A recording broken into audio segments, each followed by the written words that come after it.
এবার নজর রাখবো নদিয়ার দিকে। বেআইনিভাবে টেন্ডার পাইয়ে দেওয়ার অভিযোগ, টাকার বিনিময়ে টেন্ডার পাইয়ে দেওয়ার অভিযোগ নদিয়ার তেহট্টের। বেআইনিভাবে টেন্ডার পাইয়ে দেওয়ার অভিযোগ, এমনকি টাকার বিনিময়ে টেন্ডার পাওয়ানো হয়েছে এমনটাই জানা যাচ্ছে। নদিয়ার তেহট্টের ঘটনা।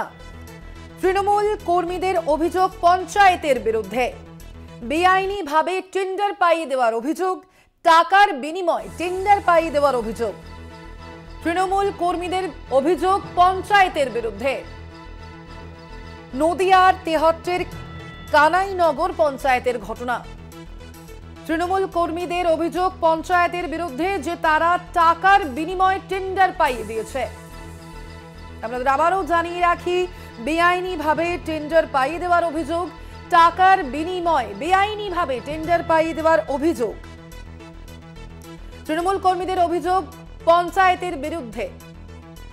নদিয়ার তেহট্টের কানাইনগর পঞ্চায়েতের ঘটনা।